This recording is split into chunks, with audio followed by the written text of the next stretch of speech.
Pada malam hari ini kita akan membaca dan merenungkan firman Tuhan yang terambil dari Maleakhi 1 ayatnya yang ke-6 sampai ayatnya yang ke-14.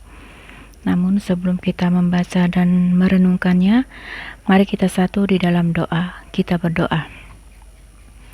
Terima kasih ya Tuhan Yesus untuk penyertaan Tuhan di dalam kehidupan kami dari pagi hingga malam hari ini. Dan pada malam hari ini Tuhan izinkan kami untuk membaca dan merenungkan firman. Bersabdalah ya Tuhan, karena kami telah siap untuk mendengarkannya. Di dalam nama Tuhan kami, Yesus Kristus, kami telah berdoa. Amin. Maleakhi 1 ayat yang ke-6 sampai ayatnya yang ke-14 yang berbunyi demikian. Pencemaran korban-korban. Seorang anak menghormati bapaknya dan seorang hamba menghormati tuannya. Jika aku ini bapa, di manakah hormat yang kepadaku itu? Jika aku ini tuan, di manakah takut yang kepadaku itu? Firman Tuhan semesta alam kepada kamu. Hai para imam yang menghina namaku, tetapi kamu berkata, dengan cara bagaimanakah kami menghina namamu? Kamu membawa roti cemar ke atas mezbahku, tetapi berkata, dengan cara bagaimanakah kami mencemarkannya? Dengan cara menyangka, meja Tuhan boleh dihinakan. Apabila kamu membawa seekor binatang buta untuk dipersembahkan, tidakkah itu jahat? Apabila kamu membawa binatang yang timpang dan sakit, tidakkah itu jahat? Cobalah menyampaikannya kepada bupatimu. Apakah ia berkenan kepadamu? Apalagi menyambut engkau dengan baik. Firman Tuhan semesta alam. Maka sekarang cobalah melunakkan hati Allah, supaya ia mengasihani kita. Oleh tangan kamulah terjadi hal itu. Masakan ia akan menyambut salah seorang daripadamu dengan baik? Firman Tuhan semesta alam. Sekiranya ada di antara kamu yang mau menutup pintu, supaya jangan kamu menyalakan api di mezbahku dengan percuma. Aku tidak suka kepada kamu, firman Tuhan semesta alam. Dan aku tidak berkenan menerima persembahan dari tanganmu. Sebab dari terbitnya sampai kepada terbenamnya matahari, namaku besar di antara bangsa-bangsa, dan di antara tempat dibakar dan dipersembahkan korban bagi namaku, dan juga korban sajian yang tahir, sebab namaku besar di antara bangsa-bangsa, firman Tuhan semesta alam. Tetapi kamu ini menajiskannya karena kamu menyangka meja Tuhan memang cemar dan makanan yang ada di situ boleh dihinakan. Kamu berkata, lihat, alangkah susah payahnya dan kamu menyusahkan aku, firman Tuhan semesta alam. Kamu membawa binatang yang dirampas, binatang yang timpang, dan binatang yang sakit. Kamu membawanya sebagai persembahan. Akan berkenankah aku menerimanya dari tanganmu? Firman Tuhan. Terkutuklah penipu yang mempunyai seekor binatang jantan di antara kawanan ternaknya yang dinasarkannya, tetapi ia mempersembahkan binatang yang cacat kepada Tuhan. Sebab aku ini raja yang besar, firman Tuhan semesta alam, dan namaku ditakuti di antara bangsa-bangsa. Demikianlah pembacaan firman Tuhan. Bapak Ibu yang terkasih di dalam Tuhan, pasca pembuangan bangsa Israel sangat kecewa dengan kehidupan mereka. Mereka merasa sudah bekerja keras tetapi tidak mendapatkan hasil yang maksimal. Hasil kerja keras tidak sesuai dengan harapan mereka. ketika mereka pulang ke Yerusalem, mereka memiliki harapan besar untuk menikmati kehidupan yang bebas. Kehidupan bangsa Yahudi pada saat itu belum pulih saat pulang dari pembuangan di Babel. Bangsa Yahudi hidup dengan cara mereka masing-masing. Pada saat situasi demikian, Maleaki datang untuk membawakan firman Tuhan.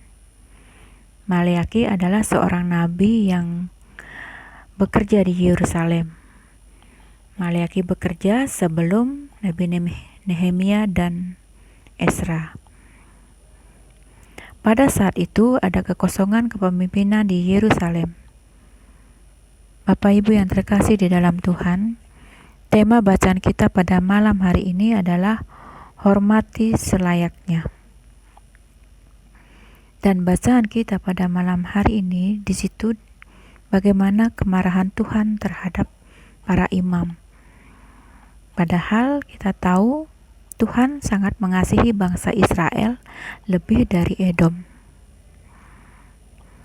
Tuhan marah atas perilaku imam-imam yang mempersembahkan korban yang tidak layak. Tuhan marah kepada para suami yang meninggalkan istri mereka.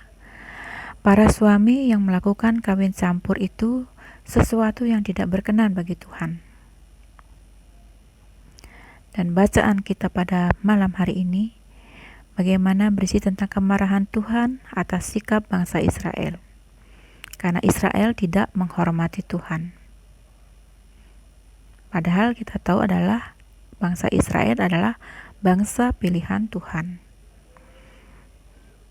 Dan di sini Tuhan berkali-kali murka kepada bangsa Israel karena mereka mencoba untuk mencemarkan korban-korban yang seharusnya dipersembahkan kepada Tuhan. Di dalam ayatnya yang ke-8, di situ dikatakan bahwa bangsa Israel membawa korban persembahan kepada Tuhan berupa hewan untuk yang disembelih, tetapi hewan yang dibawa itu adalah hewan yang cacat, hewan yang buta, bahkan hewan yang timpang. Jadi yang buruk untuk Tuhan, sementara yang baik mereka simpan sendiri. Mereka mempersembahkan yang jelek bukan karena mereka tidak sanggup memberi yang baik, tetapi karena mereka tidak rela memberi yang baik. Tuhan bahkan mengibaratkan jika hewan-hewan yang cacat tersebut disampaikan kepada para bupati, pasti bupati itu juga tidak berkenan terhadap hewan itu. Itu bisa kita baca di dalam ayat yang ke-8b. Artinya bahwa manusia saja tidak berkenan diberikan hewan yang seperti itu, apalagi Tuhan. Hal itulah yang membuat Tuhan sangat murka dan marah.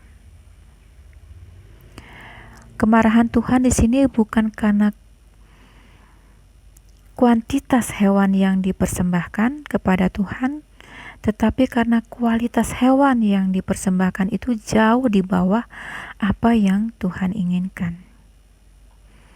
Di dalam Markus 12 ayatnya yang 41 sampai 44, Yesus mengatakan bahwa janda miskin yang memasukkan sedikit uang itu justru memberi lebih banyak daripada orang lain.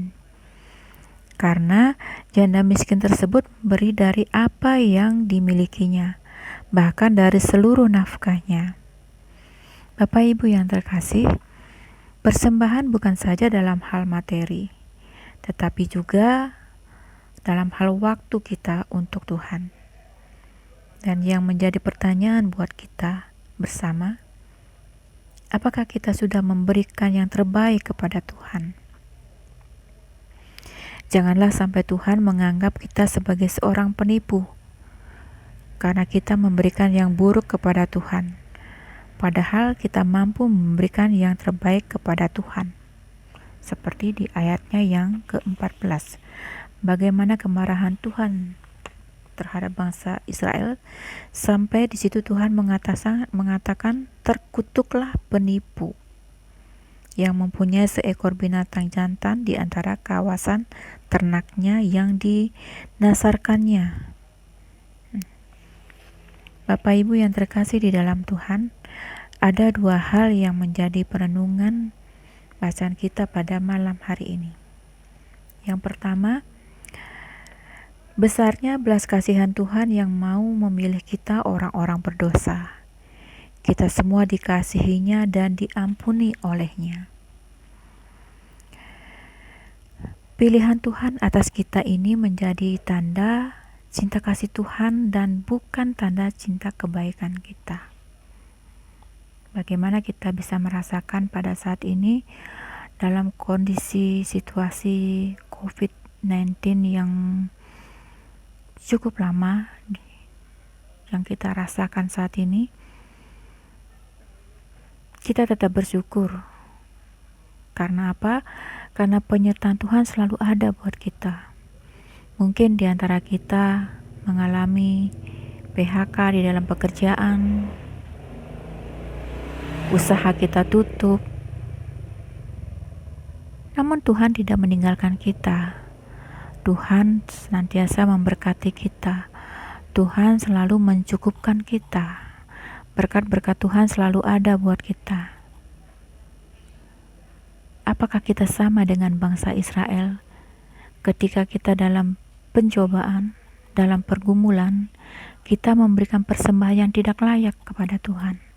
Padahal penyertaan Tuhan buat kita sangat luar biasa di dalam kehidupan kita. Dan hal yang kedua, kita bisa memberi yang terbaik kepada Tuhan, bukan karena kita ingin Tuhan untuk memberikan yang terbaik kepada kita, tetapi karena kita memberi yang terbaik kepada Tuhan, karena Tuhan sudah memberikan yang terbaik kepada kita. Itulah penyertaan Tuhan yang sangat luar biasa di dalam kehidupan kita sampai saat ini. Tuhan Yesus memberkati firman-Nya. Bapak Ibu yang terkasih di dalam Tuhan, mari kita satu di dalam doa, kita berdoa. Ya Tuhan, Allah Bapa kami di dalam sorga, terima kasih Tuhan untuk firman yang sudah boleh kami baca dan renungkan pada malam hari ini. Firman Tuhan begitu luar biasa di dalam kehidupan kami.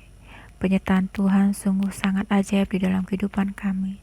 Sehingga sampai saat ini Tuhan, kami boleh menikmati berkat-berkat Tuhan. Penyertaan Tuhan selalu ada buat kami dalam kondisi apapun. Bapa di sorga, jadikanlah kami tetap mengucap syukur atas penyertaan Tuhan di dalam kehidupan kami. Dan di malam hari ini, kami boleh berdoa untuk kehidupan akan jemaat kami, Jemaat GPIB Eklesia dari sektor 1 sampai sektor 10. Berkati kami masing-masing Tuhan di dalam kehidupan kami, di dalam pergumulan kami, sehingga kami selalu mengandalkan Tuhan, kami selalu mengucap syukur, Tuhan selalu menyertai kehidupan kami hari lepas hari.